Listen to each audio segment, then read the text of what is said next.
نحمده ونصلي على رسوله الكريم اما بعد فاعوذ بالله من الشيطان الرجيم بسم الله الرحمن الرحيم رب اشرح لي صدري ويسر لي امري واحلل عقدة من لساني يفقهوا قولي.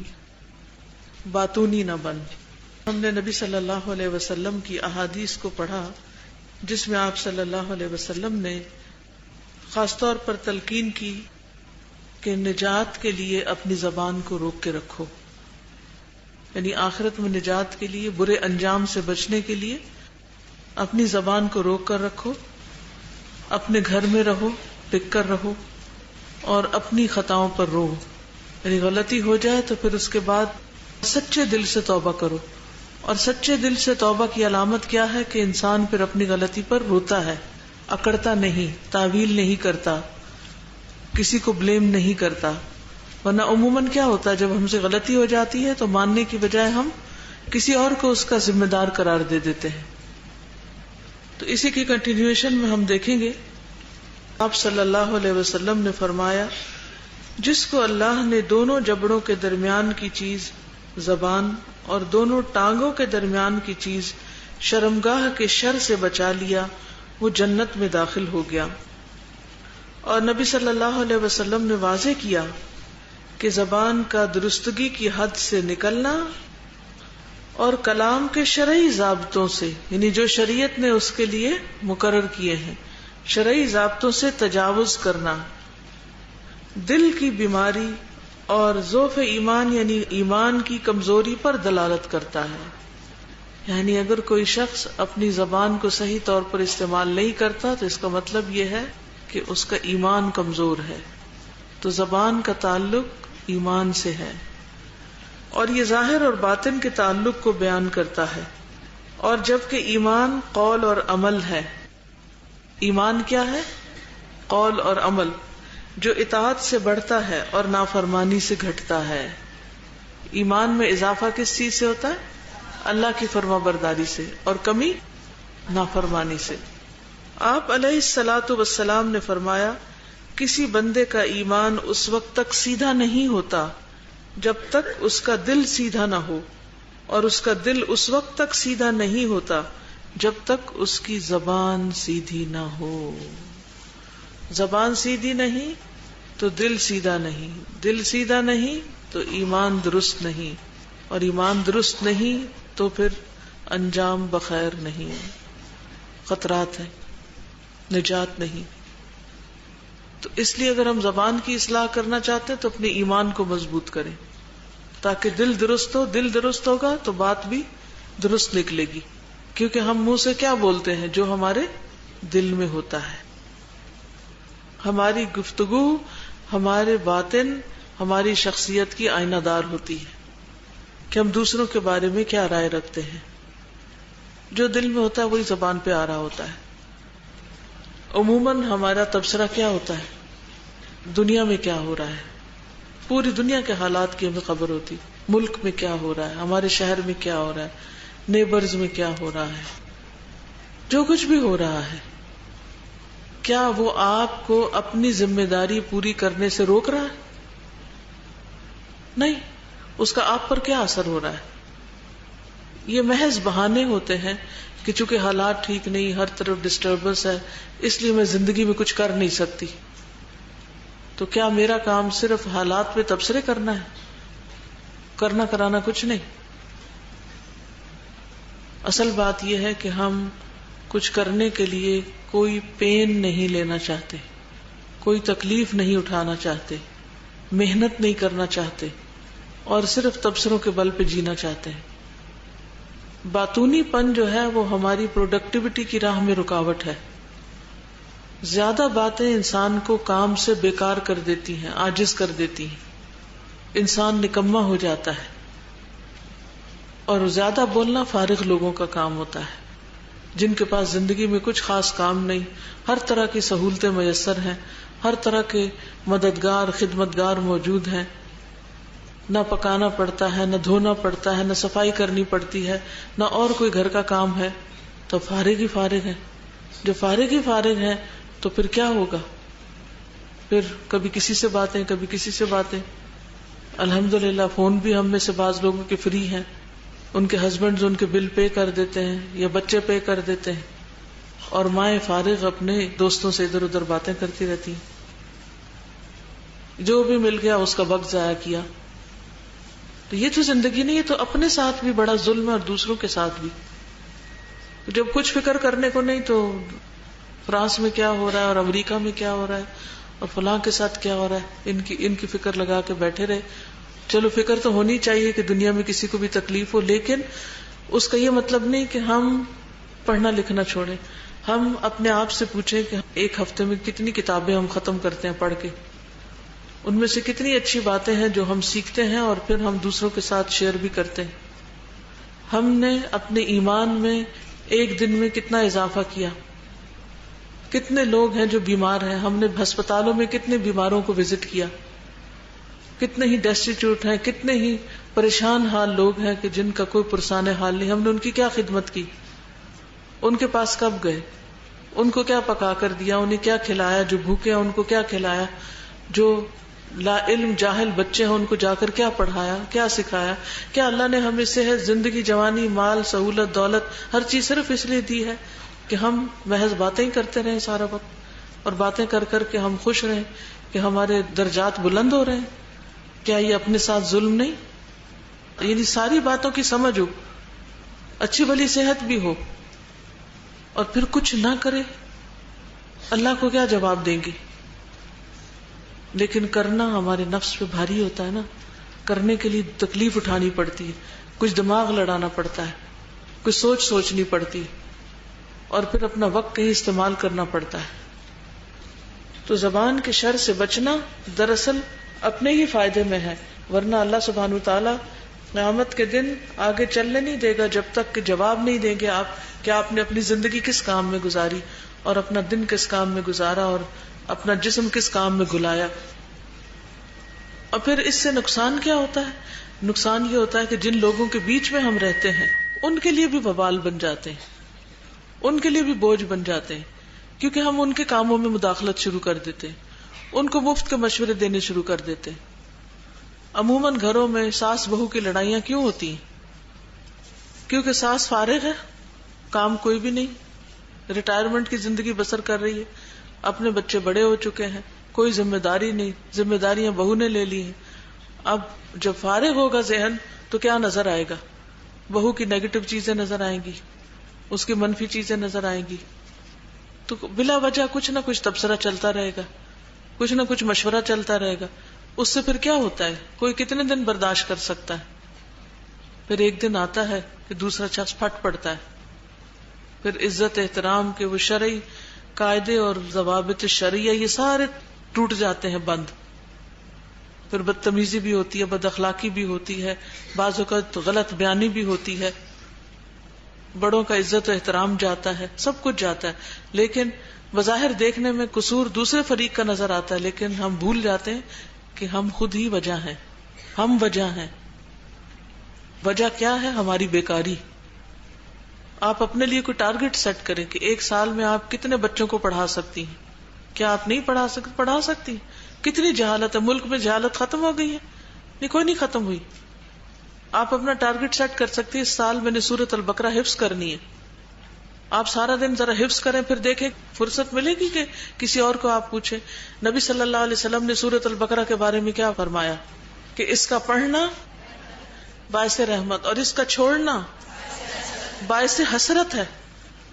کتنے دن ہو گئے کہ ہم نے سورۃ البقرہ نہیں پڑھی. اس کا چھوڑنا باعث حسرت ہے، اور باطل پرست اس پر غالب نہیں آ سکتے. ہم سب پورے قرآن کو تو چھوڑیں، صرف سورۃ البقرہ کو ہی دیکھیں، ہم میں سے کتنے لوگوں کو اس کا کتنا حصہ یاد ہے، یا اس کو صحیح پڑھ ہی سکتے ہو. ہم نے کیا سوچ رکھا کہ ہم اللہ کو کیا جواب دیں گے؟ اس عمر کا، اس بیتی جوانی کا، اس مال کا، اس فراغت کا. دن میں ہزاروں میسج واٹس ایپ پر پڑھنے میں ہمیں کوئی مشکل نہیں، شیئرنگ میں کوئی مشکل نہیں، اوروں کو بھی شیئر کرتے رہتے ہیں. ہم خود کیا کرتے ہیں؟ اپنے لیے یہی ٹارگٹ رکھ لیں کہ میں نے سورۃ البقرہ یاد کرنی ہے یا سورۃ آل عمران حفظ کرنی ہے، تو زبان استعمال ہوتی جائے گی. وہ جو زبان کو بے چینی لگی رہتی ہے نا بولنے کی، وہ بھی ٹھیک ہو جائے گی، کیونکہ وہ بول رہی ہوگی لیکن ایک بہتر چیز بول رہی ہوگی. اور پھر اگر اگلے سال زندگی رہی، اللہ زندگی دے، تو سورۃ آل عمران شروع کر دیں. سورۃ آل عمران اور سورۃ البقرہ دونوں مل کر قیامت کے دن کیسے آئیں گے آپ پر؟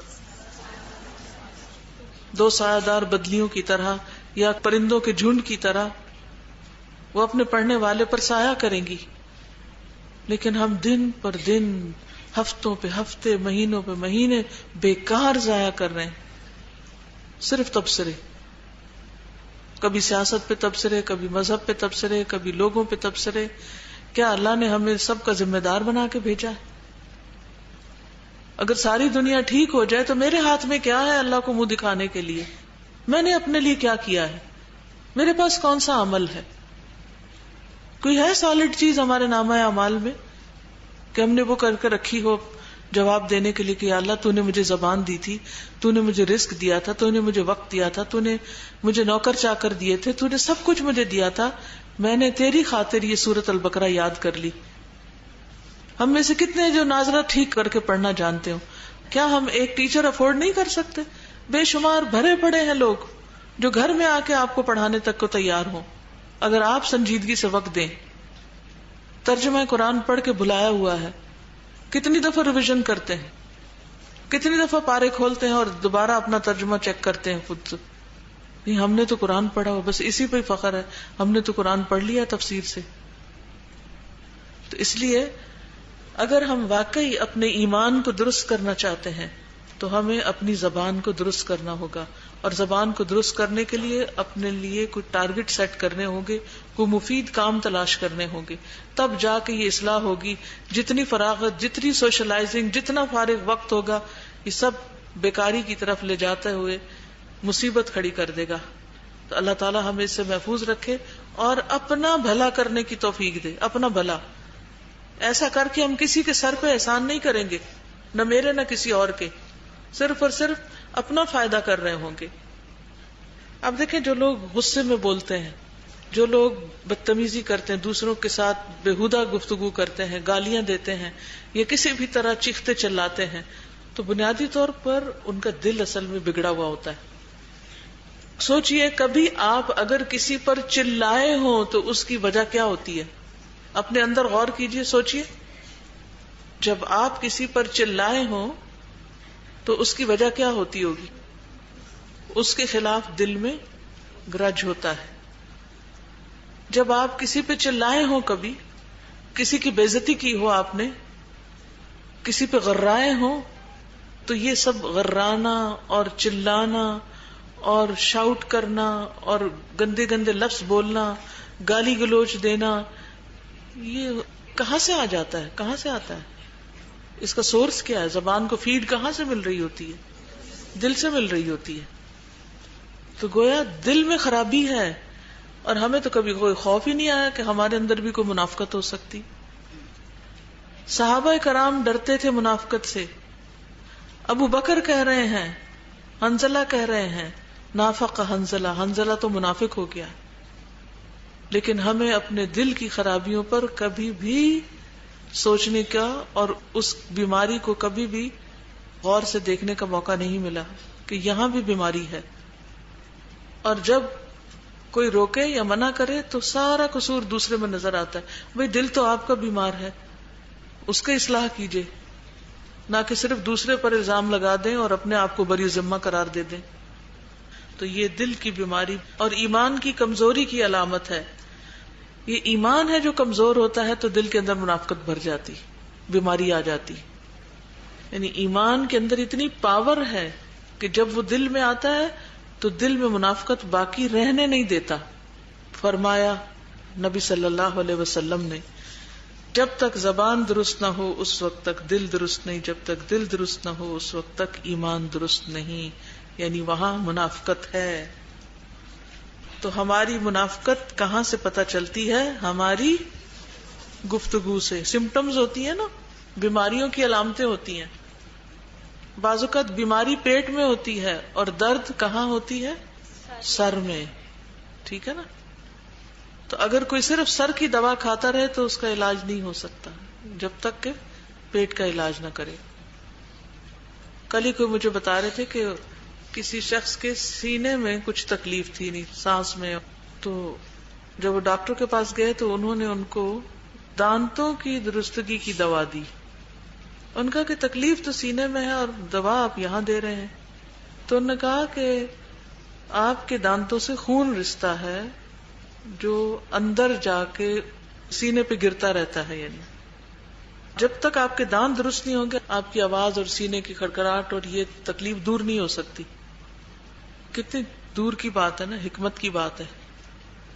لیکن دانتوں سے رشتہ خون کسی کو نظر آتا ہے؟ نہیں آتا. اسی طرح منہ سے نکلی باتیں بھی کسی کو پتہ نہیں چلتی کہ وہ کتنی خطرناک ہے. اور یہ اصل میں تعفن ہے دل کے اندر کی سڑان کا.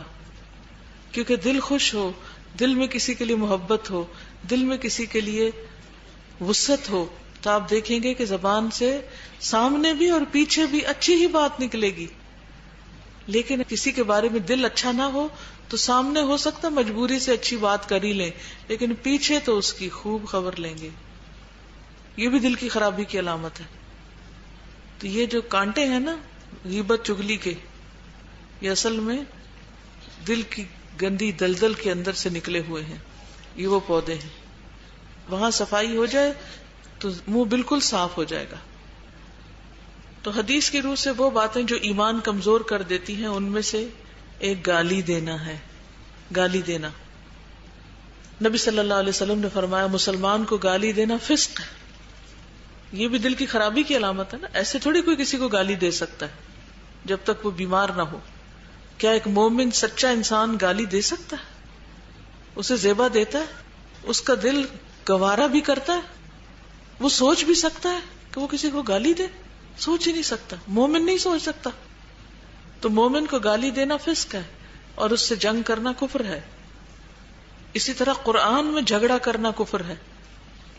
یہ بھی دل کا بیمار شخص ہی کر سکتا ہے کہ قرآن کے بارے میں ایسی باتیں کرے جو نہیں کرنی چاہیے. پھر اسی طرح غیر اللہ کی قسم کھانا, یہ بھی شرک ہے. اللہ کے سوا کسی کی قسم کھائے انسان تو لا الہ الا اللہ پڑھے, کیونکہ انسان کو اسلام کے دائرے سے باہر نکال دیتی. تو باتوں کی 3 قسمیں ہوتی ہیں. نمبر 1 خیر کی بات, نمبر 2 شر کی بات, اور نمبر 3 لغو بات, نہ خیر نہ شر.